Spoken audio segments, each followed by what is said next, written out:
la main sur le cœur. Chacun peut poser la main sur son cœur s'il le désire. Parce que le Seigneur n'a pas encore achevé ce qu'il a commencé. Et dans ce cœur à cœur avec lui, que chacun parle au Saint-Esprit. On dit Saint-Esprit, je veux me disposer et m'ouvrir à toi. Je veux te laisser entrer dans ma vie.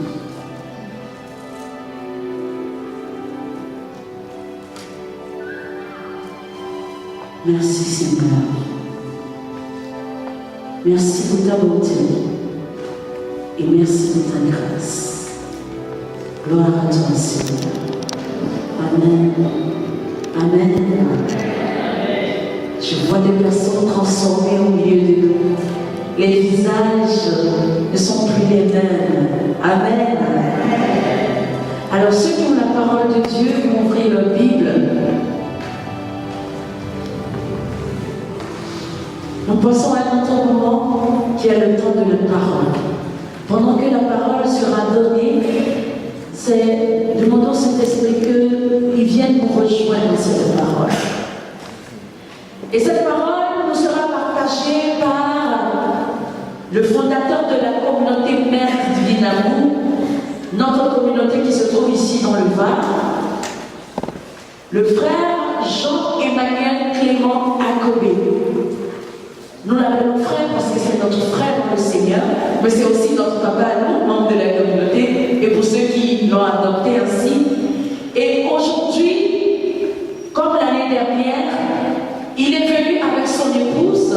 Alors je leur demande de se lever pour qu'on puisse bien les voir, lui et son épouse.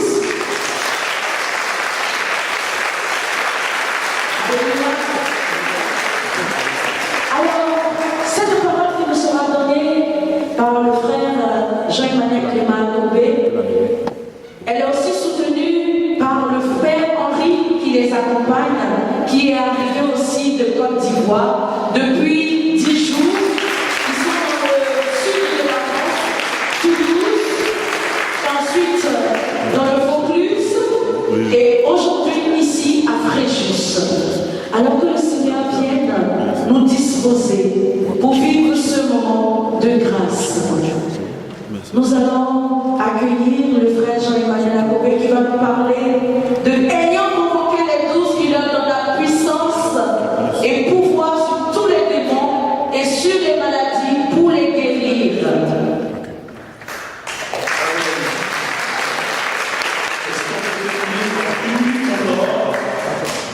Et demander véritablement au Saint-Esprit, on va se tenir une minute, si on peut, demander au Saint-Esprit de disposer le cœur et le corps. Et on sent cette présence de Dieu.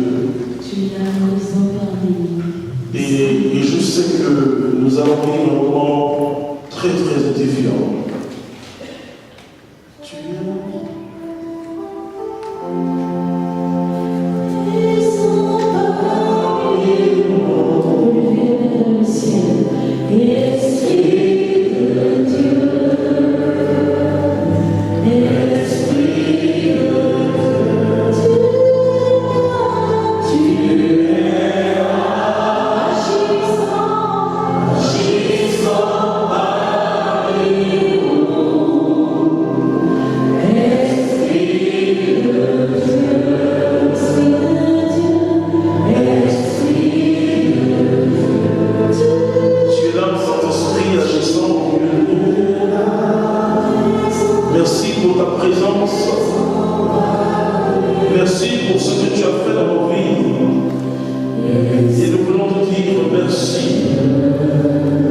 Toi qui nous demandes une grande ouverture ce matin,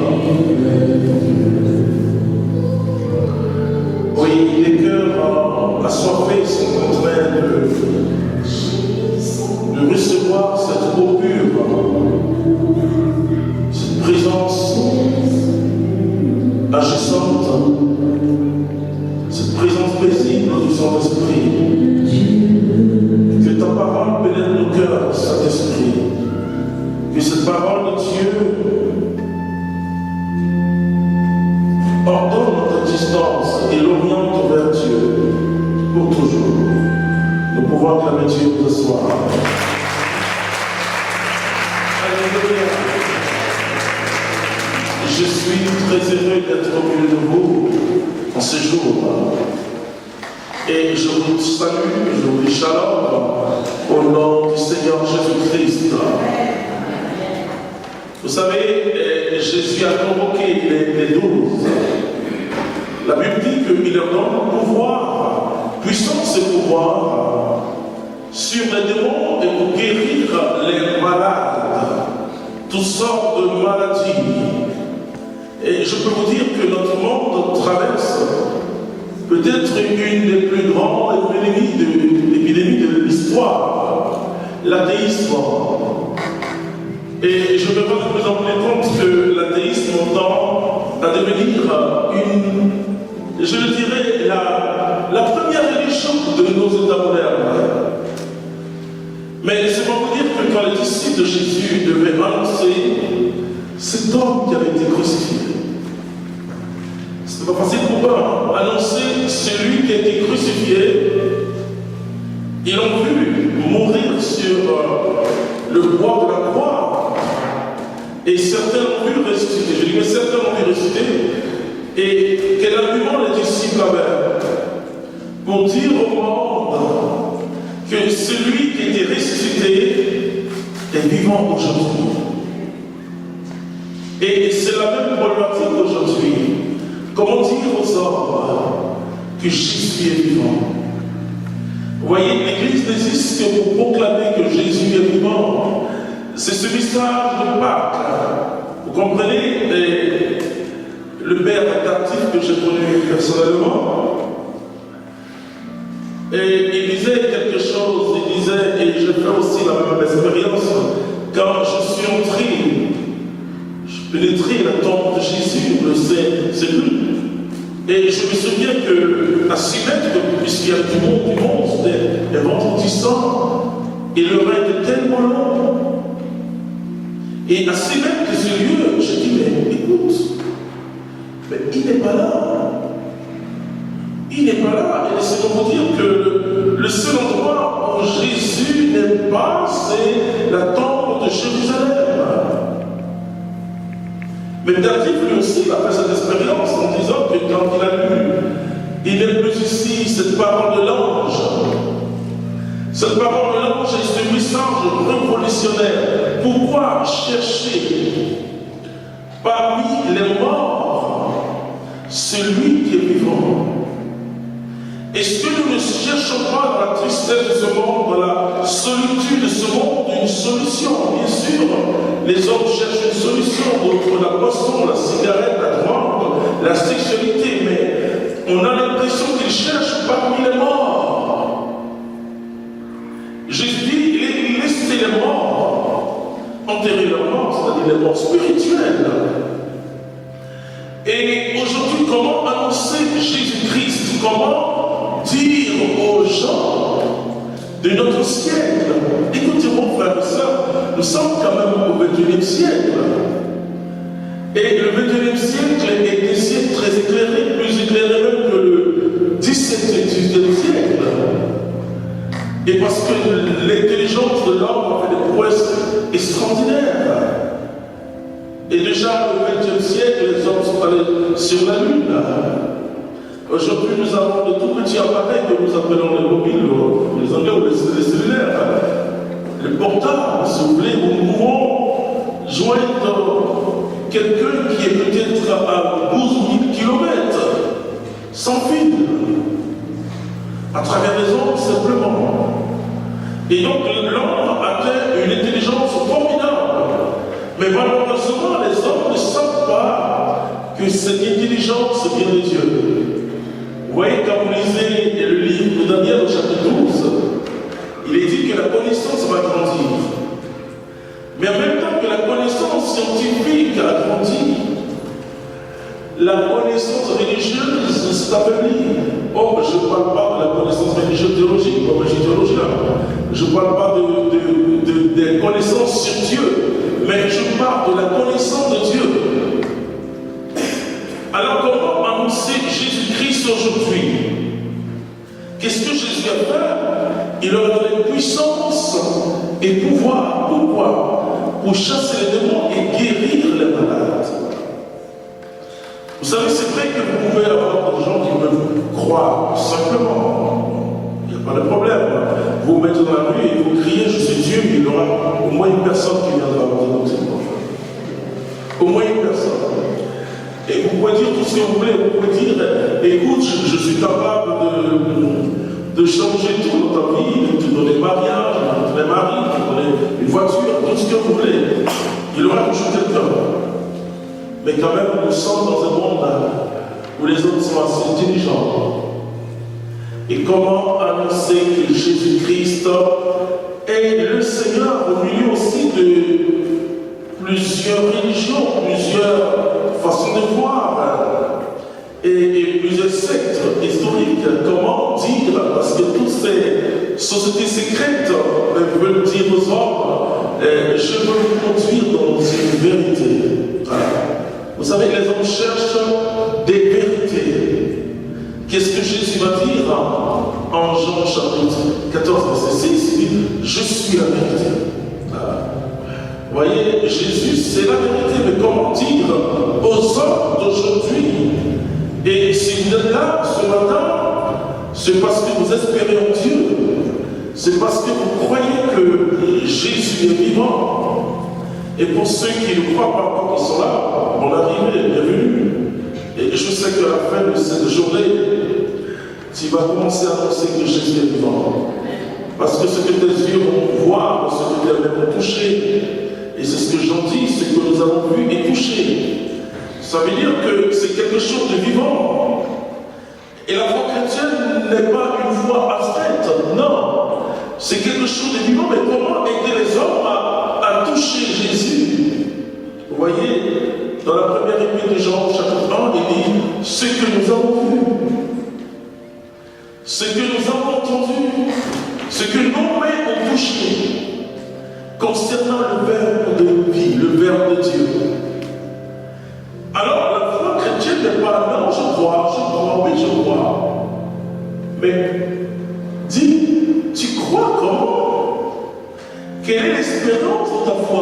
L'expérience de ta foi, oui, c'est le témoignage. Et le livre de l'Apocalypse nous dit quelque chose de très fort. En parlant du témoignage de Jésus, qui est l'esprit de prophétie. Et nous avons plus que besoin, frères et sœurs, des témoins. Témoins dans ce que nous pouvons vivre, dans la vie de tous les jours, au travail, à la maison et partout. Alors, ce matin et au cours de cette journée, le Seigneur va nous transformer, je vais transfigurer, voilà, transfigurer, c'est-à-dire qu'il va faire tomber les écailles de nos yeux pour que nous aussi nous puissions toucher.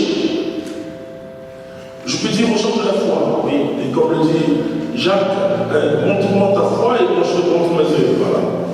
Je peux dire la foi. Parce que la foi est une expérience tangible de Dieu vivant, pas un Dieu abstrait. Vous savez, quand je faisais la philosophie dans mon cycle vers la théologie, j'aimais Aristote, mais Aristote parle de moteur premier et qui met les autres moteurs en mouvement pour justifier le mouvement qui est un thème théologique, philosophique assez important, mais qui met ce moteur premier en mouvement. Voilà. Vous voyez, qui met ce moteur premier en mouvement. Parce que pour être en mouvement, il faut être mis en mouvement. C'est un être que personne ne peut mettre en mouvement. J'étais un jour en Italie dans un cercle très intellectuel, dans une paroisse en pleine université. Alors, quand je commençais la prédication, le Saint-Esprit, avec son gloire, mettait sur mon cœur qu'il y a beaucoup de personnes qui ne croient pas en Jésus, un Jésus vivant. Ils peuvent croire en un Dieu abstrait, très éloigné. Vous savez, beaucoup religion ne parle pas d'une expérience vivante avec ce Dieu-là. Il n'y a que le christianisme qui parle d'une expérience vivante. Beaucoup de religions disent qu'il faut obéir simplement. Ouais, il faut obéir à Dieu. Oui. Et dans le christianisme, vous savez que Dieu s'est tellement abaissé qu'il est devenu un homme, devenant lui-même obéissant jusqu'à la mort et la mort sur la croix. Voilà. Et donc ce Dieu qui s'abaisse, c'est ce Dieu qui se donne. Beaucoup de religions cherchent Dieu, mais le Dieu des chrétiens vient à la rencontre des hommes. Et c'est très important, frères et sœurs. Et il ne dit pas que tu te cherches de Dieu. Non, c'est pour dire je te cherche de Dieu. Oui, cherche Dieu. Bon, ok. Mais c'est l'Emmanuel. Dieu vient. Dieu qui se donne. Dieu fait tort. Dieu avec nous. Comprenez? Alors, quand j'ai senti dans mon cœur que ces personnes-là ne croyaient pas à un Dieu vivant, alors qu'est-ce que le Saint-Esprit va me dire? Il va me dire de faire une autre prédication. D'abord, dans cette autre prédication, je leur ai dit, écoute, Descartes et d'abord Aristote et Descartes, bon, c'est vrai, nous ont donné ce rationalisme qui est nécessaire même quand vous êtes chrétien. Vous savez, si quelqu'un vous dit de mettre en parenthèse votre intelligence, mettez celui où vous êtes parti entre parenthèses, pour ne pas dire la façon de parenthèse. Parce que Dieu se sert de notre intelligence pour nous éclairer. Et quand on ne se sert pas de son intelligence, on devient illuminé. Vous savez, vous pouvez être illuminé. Je vois Dieu, je vois pas, il est partout. Et comment savoir qu'on est illuminé? C'est le témoignage. C'est qu'on est plus sur la terre. Voilà. Tout simplement. Et ce qu'on avait l'habitude de faire, par exemple, de faire goûter pour son mari, ou pour aider son épouse, on dit non, Dieu va s'en charger. Voilà. Ça c'est. Oui, ça c'est quand on est illuminé par le bon sens, pas dans le sens de lumière, parce que l'illuminé c'est la lumière, mais ça c'est pas, et là c'est pas la lumière de l'Esprit Saint, c'est pas le Saint-Esprit, c'est bon, tu déranges. Voilà. Alors je leur ai dit, écoute, la signification de cet être suprême est comme principe explicatif. Comme principe explicatif. Et beaucoup de chrétiens ont cette expérience de cet être abstrait comme un principe explicatif pour dire que le monde a été créé. Voilà, et d'autres l'appellent la nature. La nature, pour ceux qui sont dans la franc-maçonnerie, on parle de grands architectes, etc. Mais ce n'est pas mon Dieu que tu parles quand tu dis les grands architectes, quelqu'un avec qui on ne peut pas avoir une expérience. Quelle était la force de disciple, frères et sœurs? La force de disciple de Jésus, c'est qu'il pouvait dire l'Esprit Saint et nous avons décidé. Ça veut dire qu'ils avaient une expérience du Saint-Esprit. Alors, simplement, j'ai commencé à prier pour eux comme ça cet après-midi. Dieu lui-même a opéré des guérisons et des miracles.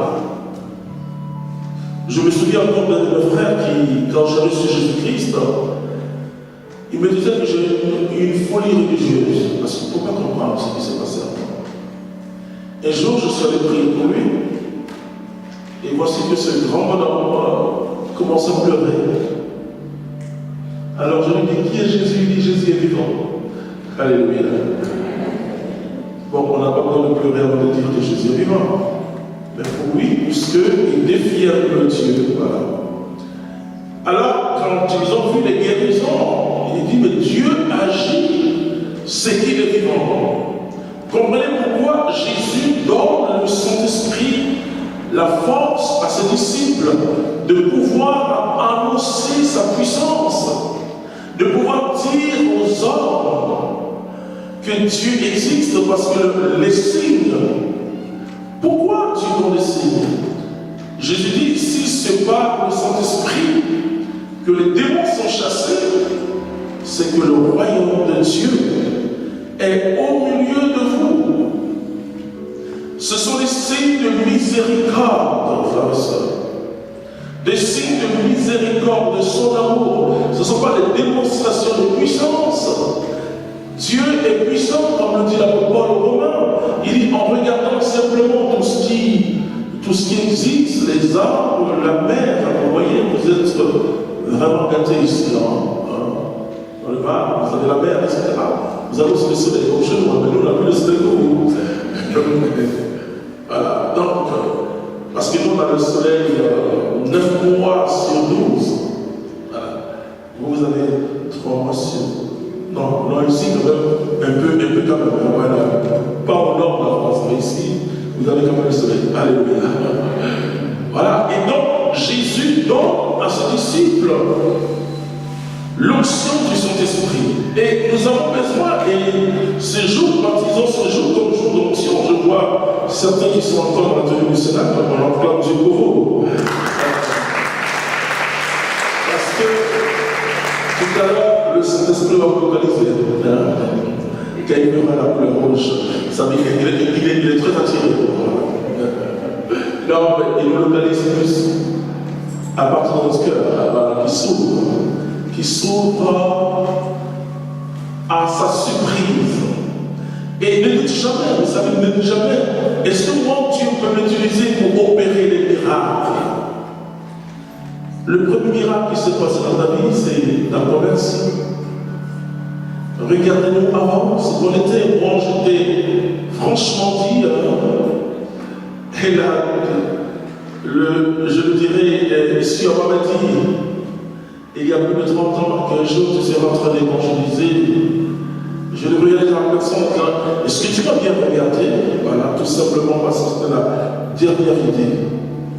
Ou même dans un cauchemar, je ne peux pas imaginer. Avec une croix en plus. Voilà. Et si j'étais venu ici il y a 30 ans, c'était mon lieu de localisation, ce serait à la plage. Pas ici. Et donc, c'est le miracle que Jésus nous donne, la conversion. Et ce miracle, tu vis ce miracle, c'est-à-dire tu reçois la parole de Dieu, et cette parole qui te transforme. Et quand tu es transformé par cette parole, pour que tu aies été transformé, c'est que tu deviens sel et lumière. C'est-à-dire pour impacter, parce que le sel impacte le liquide, l'aliment soufflé. La lumière impacte les ténèbres, c'est chasse les ténèbres. Alors on ne peut pas se taire quand on a Jésus-Christ. Quand on l'a expérimenté, vous savez ce qui va se passer? Pour ceux qui ne l'ont pas expérimenté, et pour ceux qui l'ont expérimenté ça, que le jour où vous êtes rentré à la maison, vous avez vu les choses différemment. Et les gens aussi différemment. Vous pouvez être timide auparavant, mais dire, vous allez commencer à dire à votre mari, ou à votre femme, ou à vos enfants, à vos collègues, tous ceux qui sont autour de vous, que Jésus est vivant. Donc, c'est ce miracle d'abord. Ensuite, quand tu passes par la deuxième étape, Jésus te communique l'onction du Saint-Esprit. Vous savez, les disciples sont venus vers Jésus, pas d'abord pour évangéliser, mais il a dit maître ou de vertu. Ou de vertu. Et l'Écriture nous dit que dès cet instant, ils ont demeuré auprès de lui ou avec lui. Ils sont restés là. Est-ce que tu demeures avec Jésus? Comme Jean qui prend Marie avec lui. Est-ce que tu as pris aussi Jésus? Est-ce que tu vis avec Jésus? Est-ce que tu vis auprès de Jésus? Ça, c'est la première étape. Jésus va te détruire. Il va détruire. Donc tu seras au pied du maître. Il va détruire.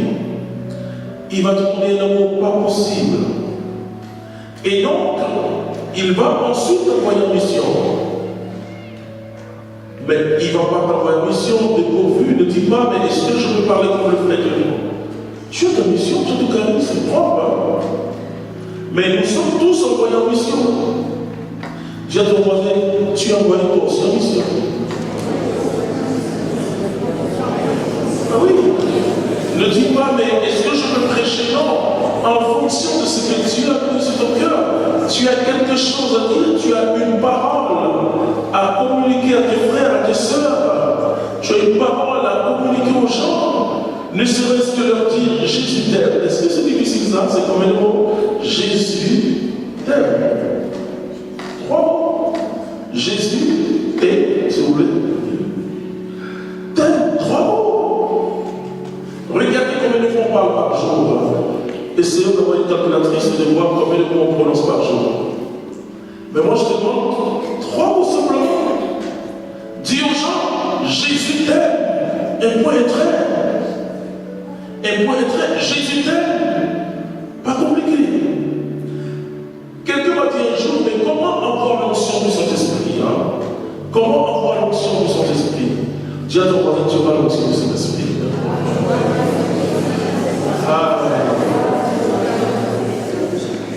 Je vais poser une question à ceux qui sont en rouge. Depuis le Sénat, qui a commencé à évangéliser? Levez les doigts. Quand même. Enfin, je ne dis pas qui était dans l'évangélisation. Je dis qui a commencé à évangéliser à partir de Jésus. Levez les doigts. Oui, laissez-moi vous dire comment l'onction vient. L'onction vient que quand vous commencez à bouger. Vous savez qu'est-ce que Dieu a dit à Abraham? Il s'appelait à cette époque avant. Il dit quitte, n'est-ce pas? Quitte ta parenté et va dans le pays que je t'indiquerai. Vous savez ce que je me posais comme question à Abraham, bien sûr au ciel, pas ici. Mais quand Dieu t'a dit ça, quelle direction as-tu pris? Quelle direction? Voilà. Parce que si tu veux l'onction, mets-toi en mouvement. Que ton amour pour Jésus s'exprime désormais. Vous savez, l'amour est quelque chose de très intérieur. Très intérieur, c'est très profond l'amour. Et c'est pourquoi Paul dit l'amour de Dieu est profond. Et son âme, pour ton âme, c'est quelque chose de très profond. L'amour est un mystère, c'est plus qu'un sentiment, c'est une source. Et source que Dieu met en nous. Et c'est pourquoi la Bible nous dit que l'amour de Dieu est répandu dans nos cœurs par le Saint-Esprit. Oui, ce n'est pas un sentiment que Dieu met dans notre cœur, il a répandu cet amour dans notre cœur par le Saint-Esprit. Et quand l'amour de Jésus a envahi votre être intérieur, et Pierre dit, nous ne pouvons pas nous taire devant ce que nous avons vu et entendu. Et c'est quand vous commencez à parler de Jésus, quand vous commencez à parler de Jésus, tout change. Tout change. Le père Vincent me donnait un témoignage extraordinaire d'une personne, on va dire qu'elle est fermée, vous savez pas parler, cette personne est fermée, il a parlé simplement avec la personne. Et le Saint-Esprit s'est manifesté dans le sens où la personne m'a dit que la personne est restée dans des heures, 1 heure au moins. Alors que sa fille disait, attention, mon père, il est dur, il ne veut pas la foi, il ne veut pas, il risque même d'agresser. Voilà. Nous devons avoir le courage de témoigner de Jésus-Christ, de dire à nos frères et sœurs ce que nous avons expérimenté. Alors l'onction de Dieu va grandir. J'étais dernièrement au Gabon, vous savez, au Gabon, c'est en Afrique centrale. Et donc on a un apostolat qui est là-bas, qui est présent là-bas. Et bon, on avait une petite séance de prière avec les gens. Et je remarquais qu'il y avait vraiment des charismes qui se manifestaient. Mais je leur ai dit, mais pourquoi vous n'évangélisez pas? Pourquoi vous avez besoin que les gens viennent pour vous évangéliser seulement? Tu es déjà évangélisé, c'est vrai, on a toujours besoin d'entendre la parole, on a toujours besoin d'être édifié à toi. Mais tu dois commencer à parler de Jésus-Christ. Et plus tu parleras de Jésus-Christ, tu vas sentir une puissance. La puissance du Saint-Esprit agit en toi. Vous savez, la première fois que j'ai vu une guérison, c'était juste après une effusion du Saint-Esprit. Et je sentais par le Saint-Esprit que quelqu'un devait venir me voir. Ça arrive, ça. Voilà. Ça arrive de temps en temps. C'est pas... Et quand cette personne est venue, elle dit oui, je suis venu te voir parce que je suis malade. Écoutez-moi bien, et quand la personne avait une déformation congénitale, son bras droit, je crois, gauche, je ne me souviens plus, était plus petit, était plus court que l'autre. Alors qu'est-ce que le Saint-Esprit va te dire? Dit à cette personne de croiser sa main comme ça, Et je prie simplement en disant Dieu de faire un miracle créateur. Et tout s'est réglé. Vous savez où était la source du mal? La déformation était au dos. Vous voyez? Et la personne crie mon dos. Je ne sais pas ce qui s'est passé là-bas, je ne peux pas le faire, ni Dieu.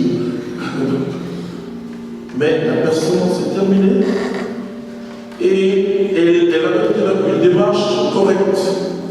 Quand sa vérité n'était pas plus penchée, Jésus avait guéri totalement la personne. C'est ce que Dieu est capable de faire. J'étais en Belgique, et pour ceux qui connaissent la paroisse du Sacré-Cœur, c'est étrange, comme ici, tenu par les jésuites, en plein Bruxelles. Et il y avait une personne qui devait subir une opération. En général, Dieu guérit directement, mais ce jour-là, le Saint-Esprit dans une parole, et dans cette parole, le Seigneur dit que là, il y a une personne ici qui doit se faire opérer, une opération gynécologique, et la personne a un peu peur. Mais de venir, je me prie. En général, je dis à Jésus de guérir la personne directement. Vous savez que quand vous n'aimez pas quelque chose, vous n'aimez pas que cette chose arrive à la personne. Je n'aime pas les opérations. Voilà. Tout ce qui est opération, mais il faut le faire parce que Dieu passe par la médecine, il n'y a pas de problème. Bon, je repars d'Ivoire et après la sœur Marie-Paul et la sœur Myriam me disent, mais il y a eu un miracle. Je dis, comment ça? Je dis, voici la personne est allée à l'hôpital. Il y a eu une opération, mais vraiment, c'était une opération assez risquée, et l'hémorragie, il y avait beaucoup de myopes, de kyste, en fait. Donc le médecin, voilà, a amputé l'utérus, les trompes. Vous savez que ici, pour le faire, il faut l'autorisation de la personne, mais c'était en cas d'extrême danger, je le dirais. Donc, fait, donc le médecin était inquiet pour le monde, puisque ce n'était pas prévu. Mais c'était une question de vie ou de mort.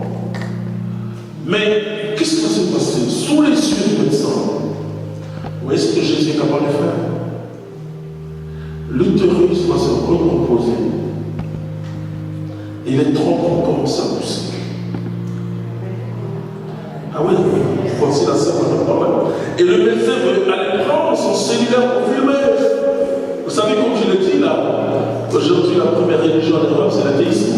Donc, il veut, mais il se dit qu'il s'est pas stérilisé. Ok, on conduit cette jeune personne, cette dame, voilà, dans sa chambre après, normalement c'est l'infirmière qui est là. Mais le médecin passe, elle demande, mais qu'est-ce qui se passe? Est-ce que je vais mourir? Le médecin lui dit, c'est pas grave. Vous voyez, la parole de connaissance que Dieu donne pour dire à la personne, elle le courage à partir. Oh, je n'aime pas ce genre de parole, mais comme ce n'est pas moi, c'est le Saint-Esprit, il faut donner la parole, il n'y a pas de problème. Et ce miracle-là, le médecin et ses associés ont été convertis. C'est-à-dire que pour ta situation, quel que soit ce que tu peux vivre, fais confiance à Jésus. J'ai vu des personnes qui avaient plus de 52 ans où le médecin a dit bon, tu ne pourras plus avoir un enfant. Venir dire je veux que tu pries pour moi, tout simplement. Et il y a une là même, elle a commencé, comme ça Dieu répond ça tardait parce que le Seigneur, écoutez-moi bien, le Seigneur est un grand pédagogue, il peut nous former.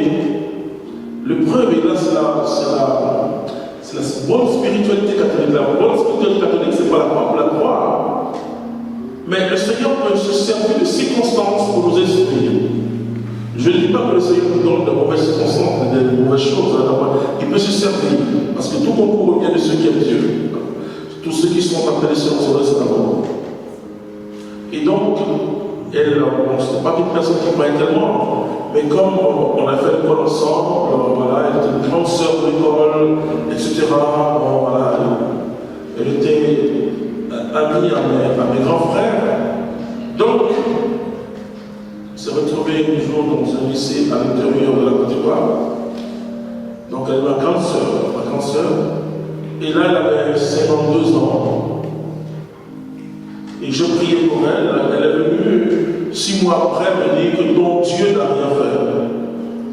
Vous voyez? Je ne sais pas si c'est moi qui l'a défié ou c'est Dieu qui l'a défié. Alors, je lui ai dit, écoute, tu vas accoucher dans un an. Alors, c'est ce que je dis, 1 an. Même si c'est 3 mois. Mais je lui ai dit 1 an. Et tu verras que ce sera des jumelles. Et c'est exactement ce qui s'est passé. Alléluia. Donc, ne dis jamais, c'est possible. Ne dis jamais, j'étais à la paroisse Sainte-Élisabeth de Paris, je pense Paris entière. Il y avait une personne qui était sur une chaise volante. Et pour moi, je pensais que c'était une paralysie physique dans les pieds. Je donne la parole de connaissance. Lève-toi, le Seigneur est en train de te guérir. La personne se lève, simplement. Et après, puisque c'était un cheminement, 2 jours, la personne vient. Elle vient avec tout le bilan des radios, etc. Et elle témoigne, elle dit, j'ai été guéri d'un cancer au rein. Ah, cancer. Insuffisance rénale, déjà, c'est difficile. Voici ce que Jésus est capable de faire. J'étais à Niamey, c'est au Niger avec le Père Henri. L'évangélisation devait se passer dans une place publique. Et l'évêque, par prudence, a dit non, je vous donne ma cathédrale à cause des djihadistes, à cause des terroristes, tout cela. Ok? Donc, voilà, prenez ma cathédrale. Pas de problème. Nous commençons le premier jour, le deuxième jour, il y a des musulmans qui viennent. Vous savez, quand Jésus est annoncé, il y a plus de religion, puisque je dis souvent aux chrétiens que Jésus n'est pas chrétien, il est Dieu. La Bible dit tout genou fléchira, tout genou, et toute langue confessera que Jésus-Christ est Seigneur à la gloire de Dieu Père. Tout genou, quelle que soit ta religion, toute langue, que tu sois anglais, que tu sois français, arabe, que tu sois africain, peu importe. Mais les chrétiens nous disent tout genou fléchira et toute langue confessera que Jésus-Christ est Seigneur à la gloire de Dieu. Le deuxième jour, l'église est totalement remplie d'or. Mais qu'est-ce que le Seigneur va faire? Il va guérir une personne musulmane assez aisée et qui allait faire des examens partout en France et partout. Et qui avait pu faire ses pieds, et donc qui était sur une chaise et qui a commencé à marcher. Et à partir de cet instant, il n'y avait plus une histoire comme chrétien ou musulman protestant, que je guérisse. Voilà, frère et sœur, la méthode d'évangélisation des apôtres.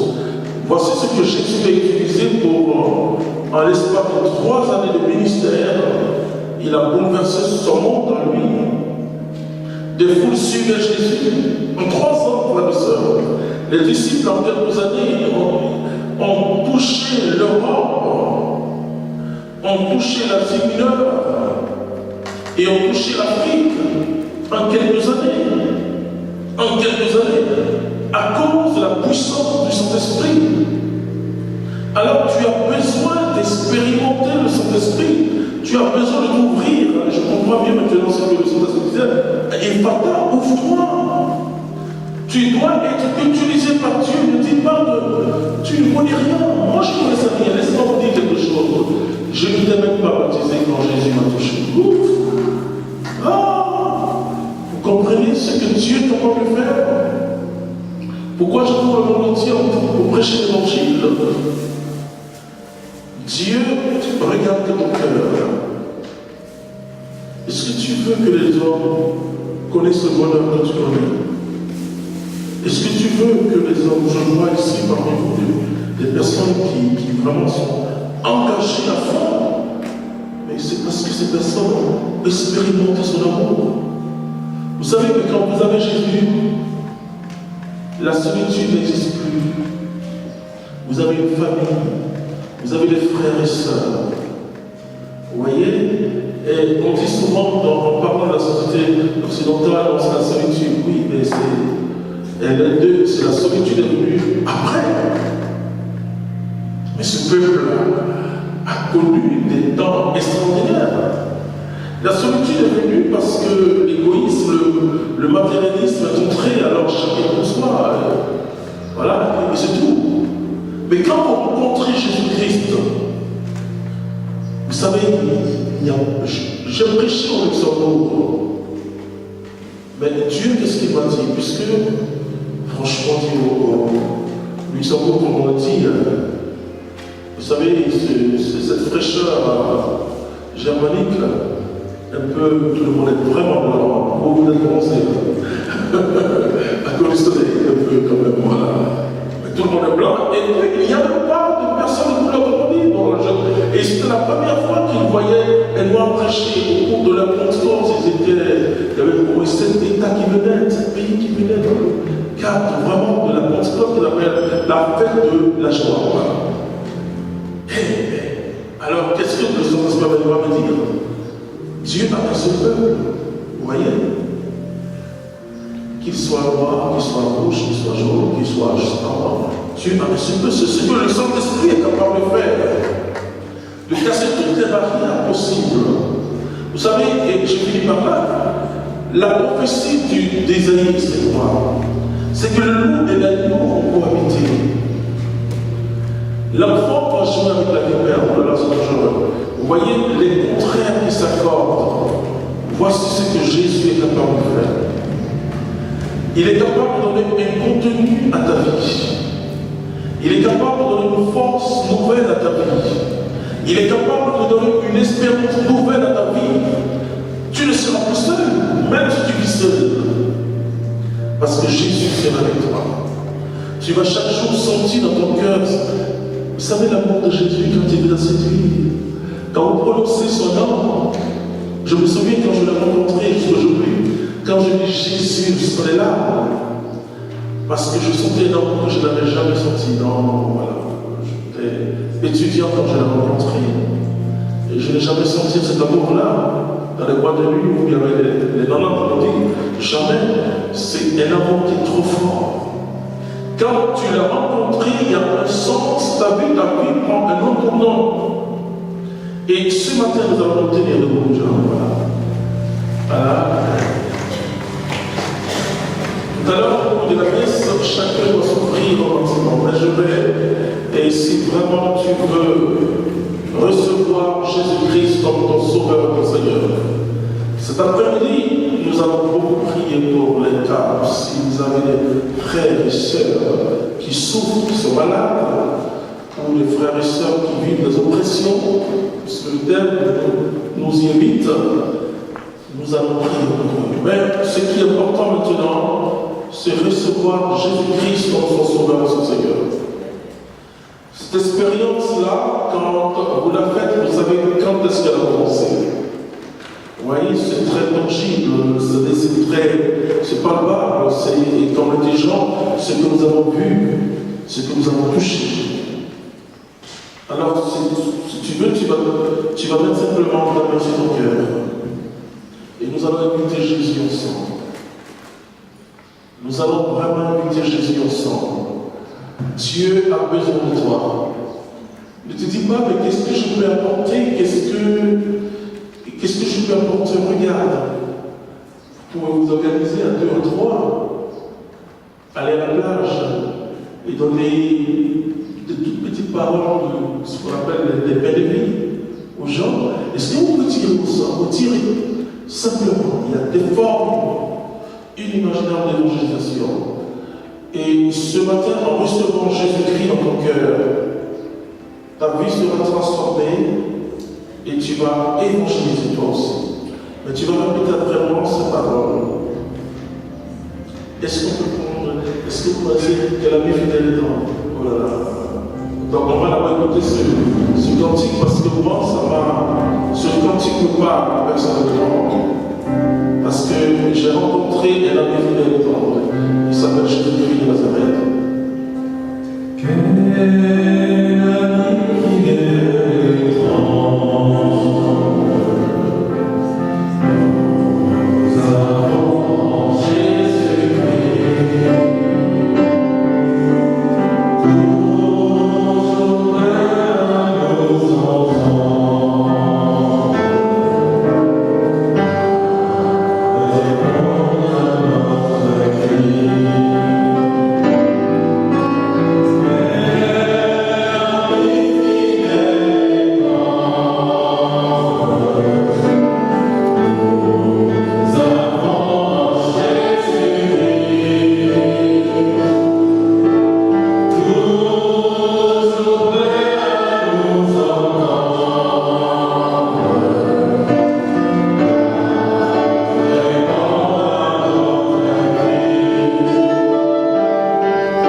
Une fête importante, c'est le cœur immaculé de Marie.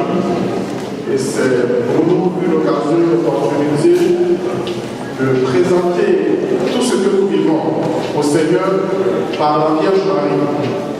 Donc c'est à 7 euros et nous allons 5 minutes avant la messe lire les intentions. C'est pour cela que nous allons commencer et nous allons arrêter à 10 minutes. Donc vous pouvez rejoindre le frère pour les intentions de messe. Et je profite pour vous donner encore d'autres informations. Et donc après la messe, le Saint-Sacrement sera disposé sur l'autel. Pour les personnes qui voudraient demeurer dans cette communion avec le Seigneur, voilà, vous êtes libre, vous pourrez prendre un temps d'adoration personnelle. Et puis, d'ailleurs, donc, voilà, nous vous proposons plein de choses, voilà, pour reprendre un peu de force. Donc, il y a une formule de sandwich. C'est faux. Ils étaient comme vous et moi. C'est tout. Qui est baptisé il y a plus de 3 ans? Qui lève le doigt? Hein? Plus de 3 ans, oui, plus de 3 ans sont baptisés. Voilà. Ils ont vécu que pendant 3 ans avec Jésus. Et vous et moi, depuis le baptême, nous sommes avec Jésus, nous cheminons avec Jésus. Donc, dis à ton voisin, il n'était pas plus grand que moi, cet apôtre-là. Et laissez-moi vous dire, une de la plume. Vous voyez, vous pouvez comprendre ce que je vais développer. Je vais vous montrer les lacunes des apôtres. Est-ce que vous savez que parmi eux, personne ne pouvait s'imaginer que Jésus serait ressuscité? Ah, mais toi tu crois que Jésus est ressuscité, alléluia. Donc tu as même posé eux. Et bon, en matière d'égalité, est-ce que tu crois que sa foi est plus grande que la foi de Thomas? Non, je crois que ma foi est plus grande que la foi de Thomas. Qui croit? Parce que Thomas n'a pas cru à la résurrection. Est-ce que toi tu crois à la résurrection? Oui, avantage. Donc, ça fait plus de 3 ans que tu es baptisé. Ça veut dire que la connaissance que tu as est plus grande que toi. Tu as eu le dévoilement, tu sais, parce que c'est vrai que beaucoup de gens disent, mais pourquoi dans la Bible on ne parle pas de Marie, pourquoi? Mais les disciples savaient qu'elle était la mère de Jésus. Mais vous et moi, nous savons qu'elle est immaculée. Et ils ne savaient pas ça. Parce que la révélation par le Saint-Esprit, l'Esprit Saint, Jésus a dit qu'il va vous enseigner et vous conduire dans toute la vérité. Donc l'Esprit Saint a conduit l'Église dans toute la vérité et aujourd'hui nous savons que Marie est immaculée. Donc nous avons beaucoup d'avantages sur eux. Alors quelles étaient les forces? Nous allons toujours dans le centre thème, nous allons ouvrir notre thème et surtout descendre les actes des apôtres. Parce que les actes des apôtres, c'est le livre du témoignage. Normalement, pour déterminer les actes des apôtres, on devait dire les actes du Saint-Esprit. Voilà. Comment le Saint-Esprit a marché avec eux et comment eux aussi ont marché avec le Saint-Esprit. Donc nous allons lire Acte 5 à partir du verset 12. Ok? Parmi les apôtres, il se faisait de nombreux signes et prodiges parmi le peuple. Ils se tenaient tous d'un commun accord sous le portique de Salomon. Et personne d'autre n'osait se joindre à eux, mais le peuple célébrait leur louange. Le peuple célébrait leur louange. C'est quand même une parole assez forte. Hein? Pourquoi le peuple célèbre leur louange? On va continuer. Des croyants de plus en plus nombreux s'adjoignaient au Seigneur, une multitude d'hommes et de femmes. Et je crois que c'est lui qui s'appelle le Jésus, c'est lui qui a touché quelque chose de très important. Vous voyez, et parfois on dit, je suis entré dans une communauté, je suis entré dans telle paroisse. Non. Mais nous unissons au Seigneur à travers l'Église, à travers une paroisse, à travers une communauté. Mais vous voyez que ces gens-là, ils n'étaient pas en train d'adhérer à une religion. Ils n'étaient même pas en train d'entrer le groupe ou le nombre de personnes dans un groupe ou d'une communauté. Mais ils entraient, ils s'unissaient au Seigneur, bien sûr, à travers le groupe des apôtres, mais ils s'unissaient au Seigneur. C'est très important, frères et sœurs. Je vais revenir là-dessus. Une multitude d'hommes et de femmes, à tel point qu'on allait jusqu'à transporter les malades. On transportait les malades dans les rues. Et les déposer là sur des lits et des gravats. Oui. Afin que tout, au moins l'ombre de Pierre, à son passage, couvrit l'un d'eux. La multitude accourait même des villes voisines de Jérusalem, apportant des malades et des gens possédés par des esprits impurs, et tous étaient guéris. Est-ce qu'on peut acclamer Dieu pour sa parole? C'est vraiment intéressant. Je crois que nous, catholiques, et qui n'est pas catholique parmi nous, est-ce qu'il y a un frère protestant qui est là? Est-ce qu'il y a quelqu'un qui n'est pas chrétien qui est là? Bon, nous sommes tous chrétiens. Nous, les catholiques, nous avons le sens de l'onction du Saint-Esprit. Les catholiques connaissent l'onction du Saint-Esprit puisque tout autre chrétien. Mais la question est-ce que nous expérimentons l'onction du Saint-Esprit? Je vais vous dire, c'est très simple. Ce que l'Église appelle les réunions des saints. Vous voyez, les réunions des saints, c'est quoi? Et ça peut être une chemise que a portée cette Thérèse, n'est-ce pas? Ça peut être même sa chaussure. Ça peut être ses os. Bon, voilà, ça peut être une partie de son corps. On appelle la rite. Mais pourquoi est-ce que nous vénérons les rites? En fait, le compte, c'est pourquoi est-ce que nous venons? Mais laissez-moi vous dire, parce que ce n'est pas simplement des objets, mais ce sont des objets qui ont été trempés dans l'onction. Des objets qui ont été trempés dans l'onction, c'est-à-dire que quand vous prenez la chaussure, je vous dis que demander une autorisation peut-être pas, puisque c'est une communauté de droit pontifical, et aller au Carmel de Sainte-Thérèse, et puis demander à sa supérieure, parce qu'elle est partie avant moi, et je veux la chaussure de Sainte-Thérèse. Et portez-la. Vous allez voir ce que l'onction de Dieu va faire sur vous. Parce que quand l'onction est sur vous, l'onction se manifeste comme une huile, c'est-à-dire une tache qui est sur vous. Tout ce que vous allez toucher, l'onction se communique. Vous savez que Élisée était mort. Quand vous lisez 2 Rois, à partir du chapitre 2, vous voyez, on parle de la mort d'Élisée. Mais il était mort depuis déjà des années. Un jour, et les gens avaient enterré leurs parents qui étaient décédés. Et ils ont entendu des bruits de porte, c'est-à-dire comme une armée étrangère. Ils ont commencé à fuir. Qu'est-ce qu'ils vont faire? Ils vont lâcher le mort. Vous savez, les morts chanceux. Et le mort va rouler et aller toucher les os des pieds d'Élisée. Mais quand il a touché, il a remis dans la vie. Il s'est réveillé et il s'est renseigné. On a dit ici dormait Élisée. L'onction est quelque chose d'extraordinaire.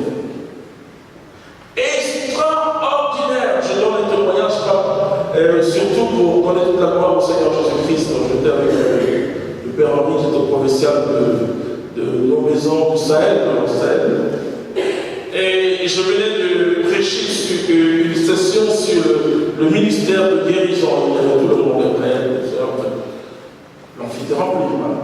Et je finis. C'était à Ouagadougou, c'est la capitale du Burkina Faso, en Afrique de l'Ouest. Et une jeune dame vient vers moi.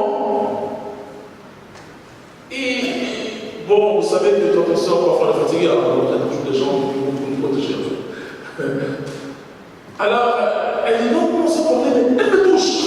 Vous savez, je n'ai pas tout ce qui est récent au fétiche, ça, personnellement. Elle me touche. Je n'ai rien compris. Elle dit non, c'est bon, c'est bon, c'est bon, c'est bon. Or, sa mère était aveugle. Et elle est allée partout. Il y a des gens partout, dans tous les hôpitaux, rien.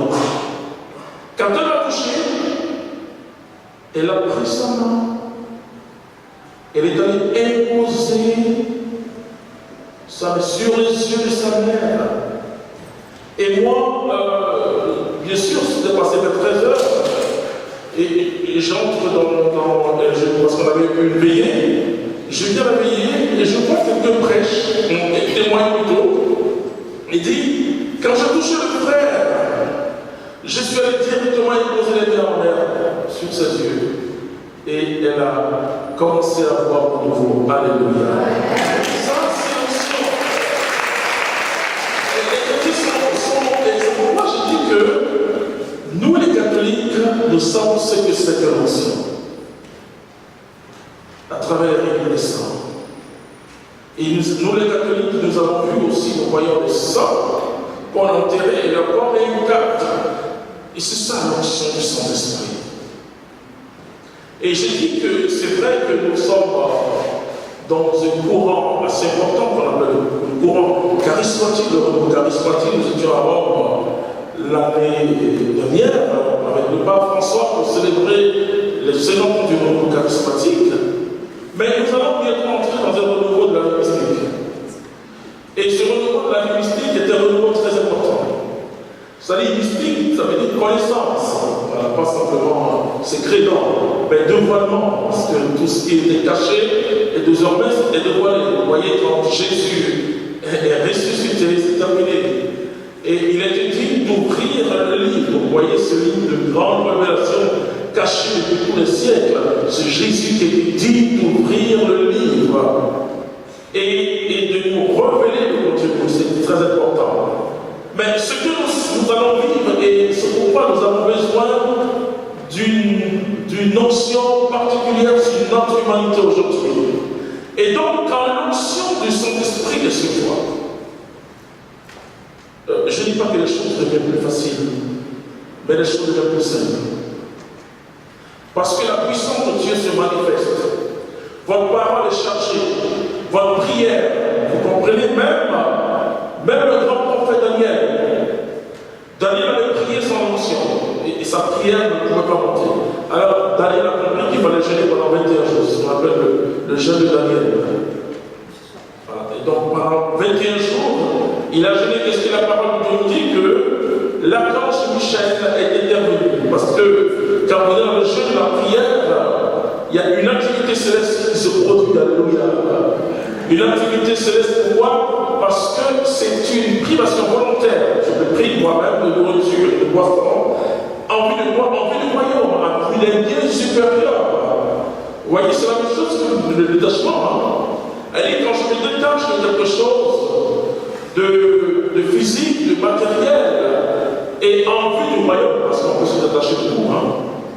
Mais comme le dit l'apôtre Paul, si je dois mettre tous mes biens au pauvre, que je n'ai pas l'amour, c'est zéro. Mais je dis, en vue du royaume de Dieu, il y a une activité angélique, une activité céleste qui se produit autour de vous.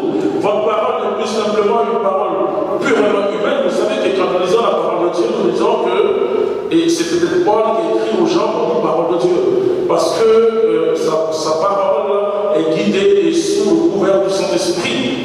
On dit que le Saint-Esprit a parlé par des anciens et continue à parler aujourd'hui avec l'Église. Donc, l'onction du Saint-Esprit est la solution. Et n'ayez pas peur de demander à Dieu des miracles. N'ayez pas peur. Vous voyez, toujours dans cette même mouvance, on était encore, je crois que c'est autour de cette même conversation, au Burkina Faso, une dame qu'on a fait venir qui était, vous savez, totalement paralysée. Vous savez, quand les gens sont totalement paralysés, en Afrique, on n'a pas tous les moyens possibles. Et donc elle a été transportée, parce que Jésus se guérit les pauvres. et aussi ceux qui sont riches mais pauvres de cœur. Même les riches de cœur et riches de foi, parce qu'il agit par rapport. Vous voyez, on n'a pas de mérite avec lui. Vous savez ce que moi j'ai appris en 30 ans avec Jésus, c'est qu'il ne faut pas avoir un chemin, il ne faut pas être figé, il ne faut pas avoir de la priorité en disant qu'il va bénir telle personne et pas bénir telle personne. Non, il est libre. Je dis la souveraineté de Dieu, c'est sa liberté qu'il nous donne. Mais si Dieu nous donne la liberté que nous sommes, bien, parce que nous sommes libres aussi avec Dieu, mais pourquoi nous ne voulons pas que Dieu soit libre pour donner son esprit à qui il veut et d'agir comme il veut? C'est très important. Et la seule chose qu'il ne faut jamais faire avec Dieu, ne commandons pas Dieu. Vous voyez, la prière, c'est comme si nous plaidons. Nous plaidons, Seigneur, s'il te plaît, on sait, mais quand même, voilà. Comprenez, on peut parler comme cela à Dieu. Voilà. Il dit, venez et discutons, voyons, c'est ce qu'il dit à Israël, venez et discutons. Donc, cette femme-là, je vous assure que quand on l'a mis sur un côté, elle ne peut pas appuyer sur sa colonne vertébrale toute la structure. Et vous savez que quand le corps n'appelait pas mouvement pendant des années, tout est fichu. Voilà, plus de temps, etc. Et voici que nous, on est en train de prier pour les malades. On a un frère communautaire qui, lui, circulait avec une caméra. Il y avait du monde, circulait avec une caméra, il y avait 6 personnes qui circulaient avec une caméra. Et tombé sur cette personne qui était une parole de connaissance qui est donnée, donc tout à l'heure on va prier un peu, et voici que la personne était visitée par le Saint-Esprit. C'est vraiment très très beau, et si vous cliquez sur le site de Divinamont TV, dit le miracle de Ouagadougou, vous allez voir, et donc cette personne couchée, on a senti qu'elle est dans ses pieds, son pied droit, ensuite son pied gauche, voilà, et puis ses bras. Et elle commence à se tourner, ce qu'elle ne pouvait pas faire. Et elle a commencé à ramper, ensuite à se mettre, on dirait la création, à se mettre à 4 pattes comme un enfant. Et elle s'est levée, elle s'est redressée, elle a commencé à courir. Alléluia.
Et la puissance de Dieu va se manifester.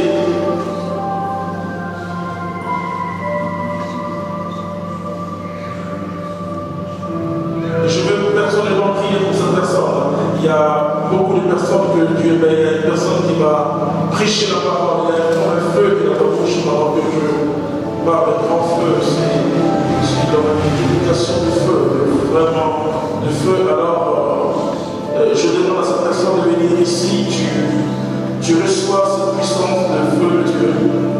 Et tu vas prêcher, tu vas parler de la part du Seigneur. Oui, avancez, venez sur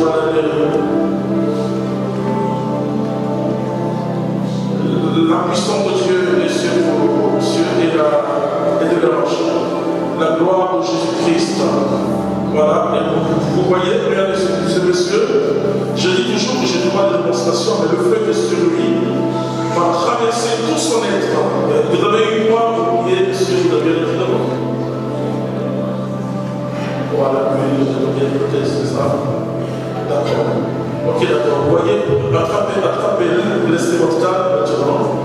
Et la puissance de Dieu qui est sur vous, vous voyez ici, si le Seigneur vient de vous toucher, c'est parce qu'il va vous guérir et vous allez annoncer l'évangile. Cette puissance que vous avez reçue va descendre maintenant sur vous. Recevez la puissance de Dieu. Il marche en avant. Ne vous occupez pas, prions ensemble. Si Dieu a mis, vous voyez, ce feu dans sa bouche, c'est parce que Dieu a mis son histoire et Dieu veut travailler avec lui.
Il va annoncer Jésus-Christ.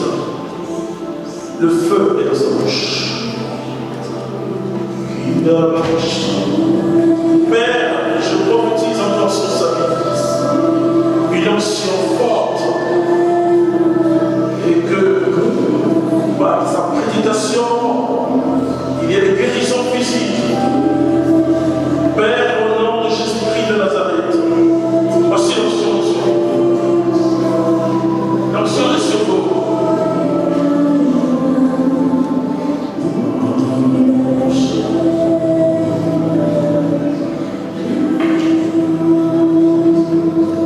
Comment vous appelez? William, vous serez un prédicateur. Vous allez témoigner de Jésus-Christ. Vous voyez ce que Dieu est en train de faire? Il est en train de vous donner plusieurs grâces. Et votre situation va s'améliorer. Parce que la grâce qui descend sur vous, et votre cœur est comme un cœur d'enfant, que Jésus remplit totalement.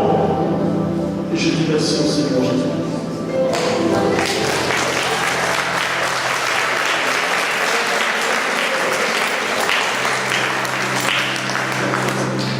C'est terminé.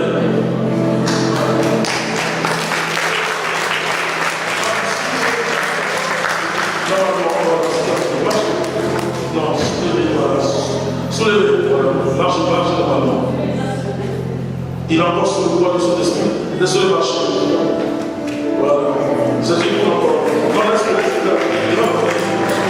Marchez. Marchez. Vous voyez, marchez normalement.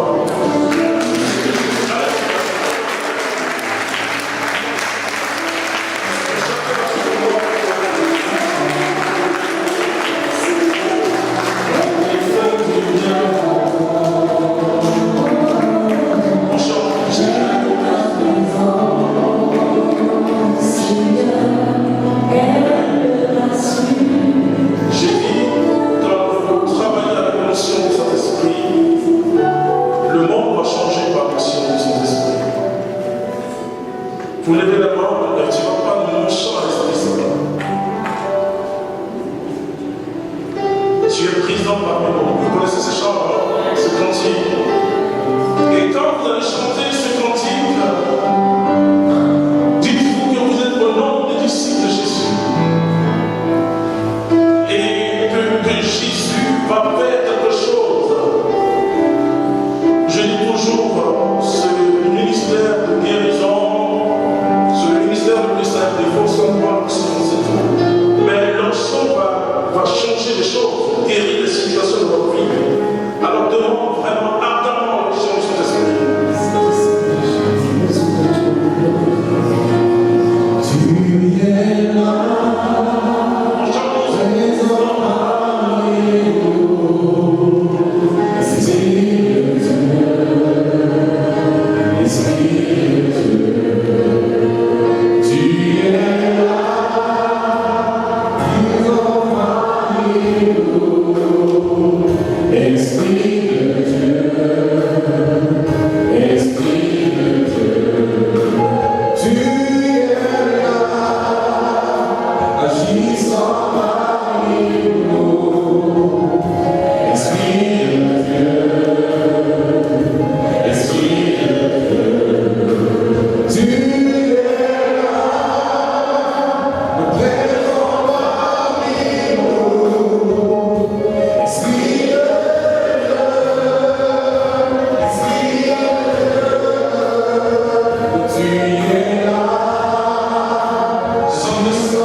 Vous savez, l'onction qui vient, parfois ça vient malade, ça touche une vague, peu importe. Mais il y a 14 personnes qui reçoivent la puissance même de l'onction. C'est un feu qui est en train de descendre sur toi. Je veux qu'on aide ces personnes, voilà, parce que vous les faites venir ici dans les étangs. La puissance de l'onction du Saint-Esprit est sur